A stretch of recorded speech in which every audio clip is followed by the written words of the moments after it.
rocking your body from side to side. As you slowly return to a comfortable seated position.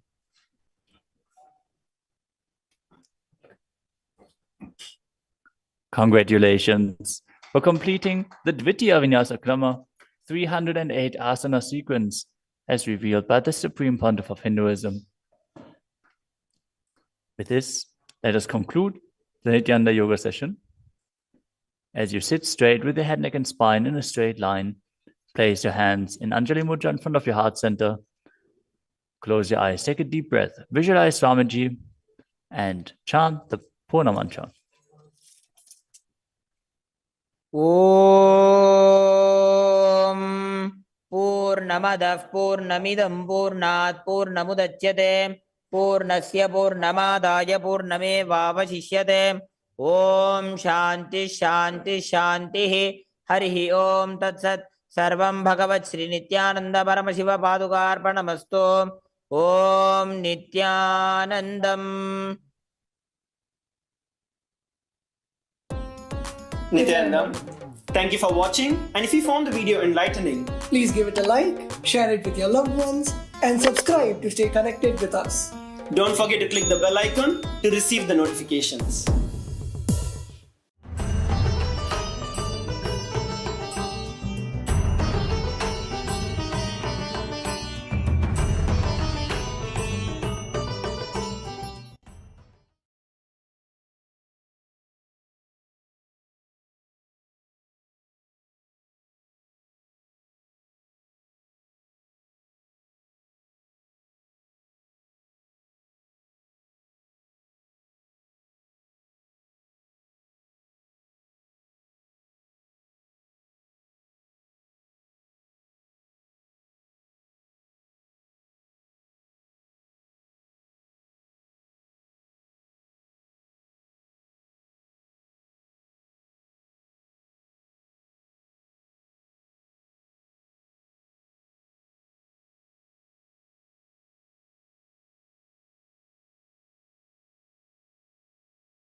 I welcome you all with my love and respects.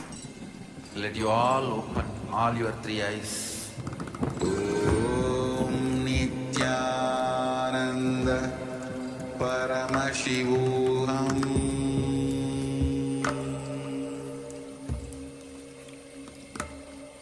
Om Nityananda Paramashivoham.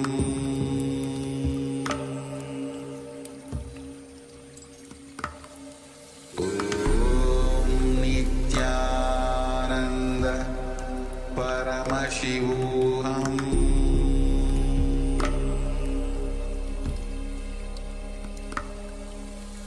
Om Nityananda Paramashivoham.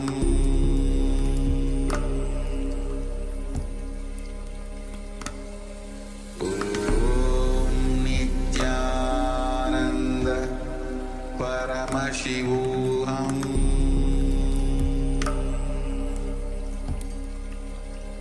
Paramashivoham. Om Nityananda Paramashivoham.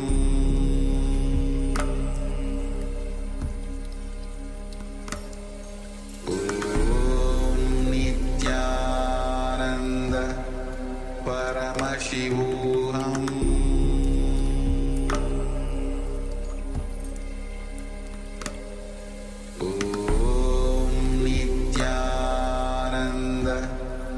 Paramashivoham. Om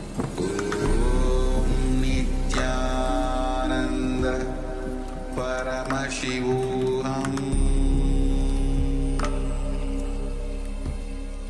Paramashivoham. Om Nityananda Paramashivoham.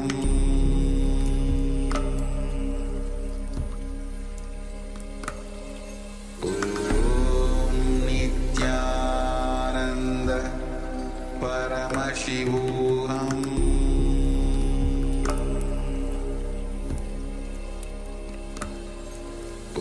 Om Nityananda Paramashivoham.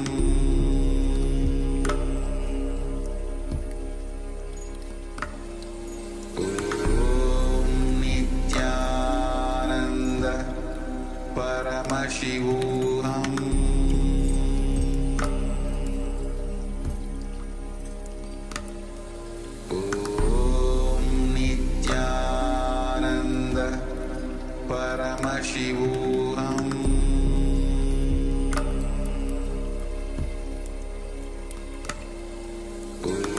Om Nityananda Paramashivoham.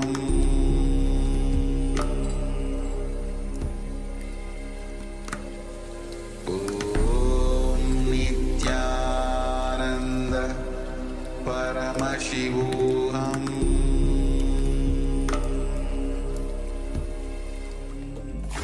Om Nityananda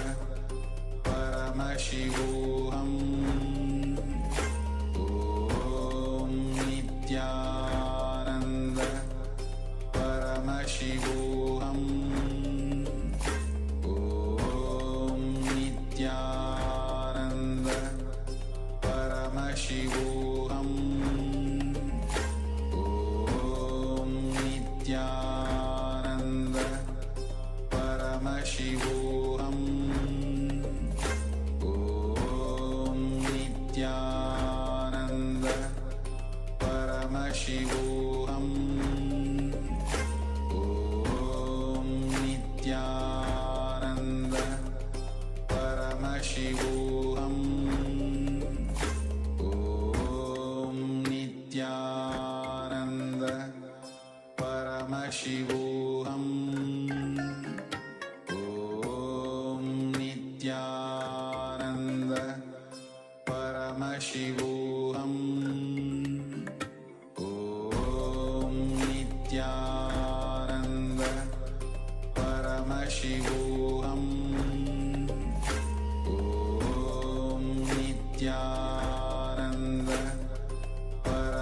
Paramashivoham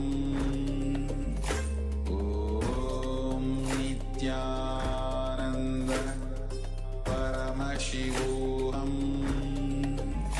Om Nityananda Paramashivoham Om Nityananda Paramashivoham Om Nityananda Paramashivoham Om Nityananda Paramashivoham Om Nityananda.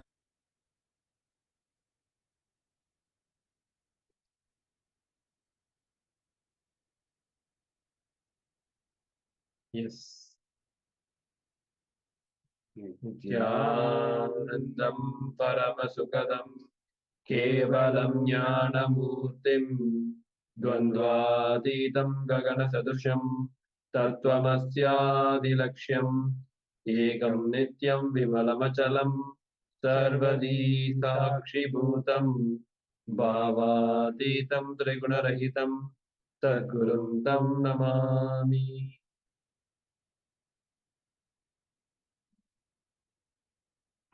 Nityanandam. Yes, we welcome all the participants for the day 2 of Paramashivoham Level 2 program. After this wonderful yoga, I mean, how many of them experience? Yes, my body is feeling better and yoga is good for you. Are you able to hear? Is this Chinese translations available? You can show the thumbs up if you are able to hear us. Okay, yes. Vidya Rupanaya, yes. Okay, we request all the other participants to switch on your camera and be participating in this session. Now, we are going to enter into the power manifestation. After this powerful yoga, we'll enter into the power manifestation before we enter into the further sessions. Yeah, I request all the participants to switch on the camera. Still, we see some of them not switched on your camera. I request all the participants to keep your cameras on so that we can enter into the power manifestation.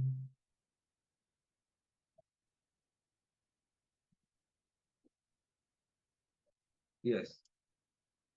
So let us now first enter into the Shastra Pramana, that is spiritual reference to manifest powers of third eye. Yes. Kapalantarmano yasya tishtannilitalochanaha kramena manaso dadhyat lakshayet lakshamuttamam.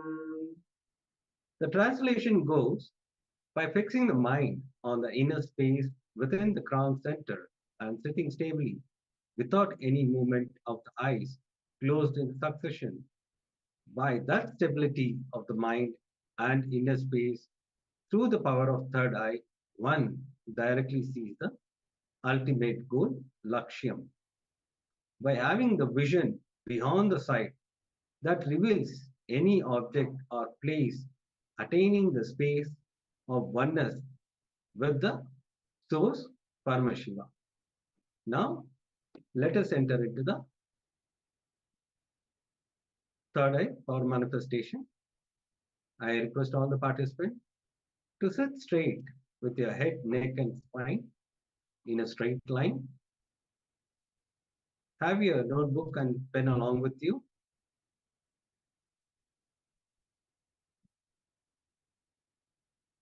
Please close your eyes. I request all the participants to blindfold themselves so that we can enter into the power manifestation.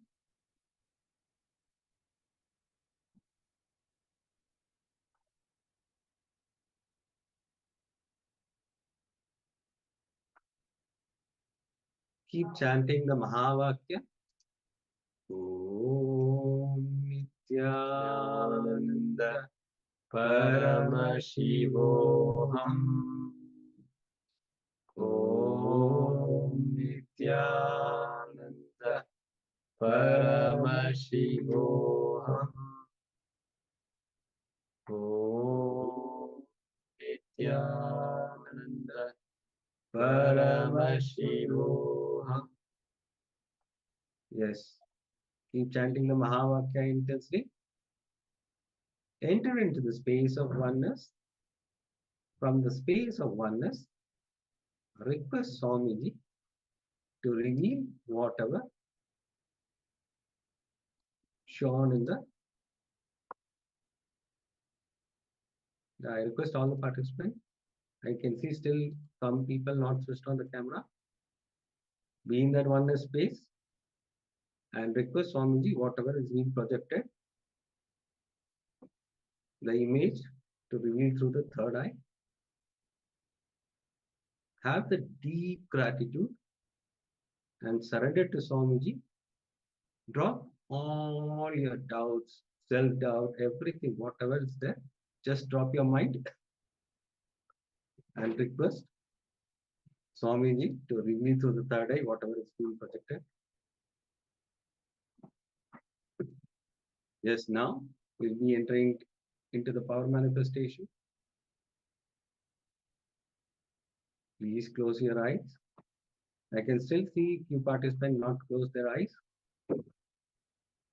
I request the Chinese translator to translate them so that they close their eyes.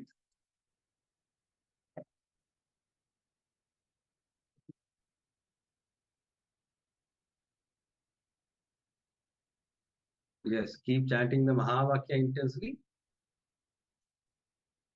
Now we are going to project the image. Let us enter into the power manifestation.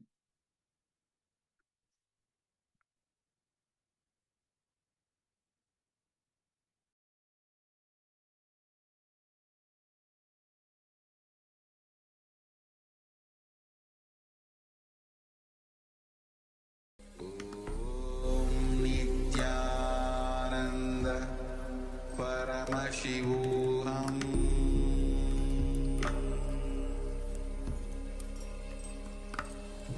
Om Nityananda Paramashivoham.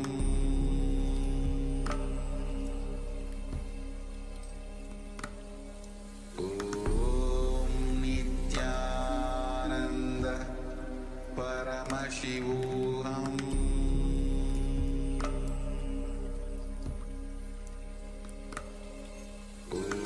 Om Nityananda Paramashivoham. Om Nityananda Paramashivoham.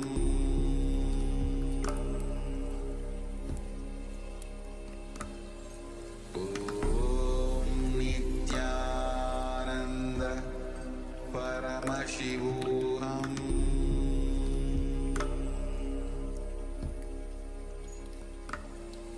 Om Nityananda Paramashivoham.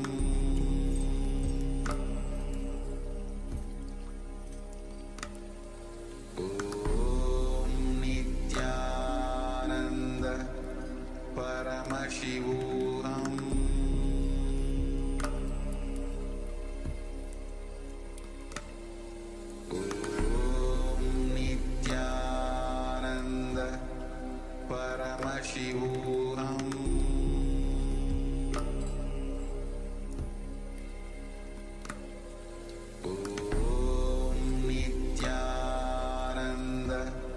Paramashivoham.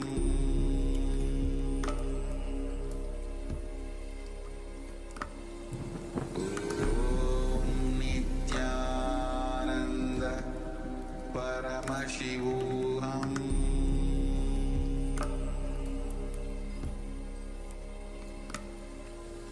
Om Nityananda Paramashivoham.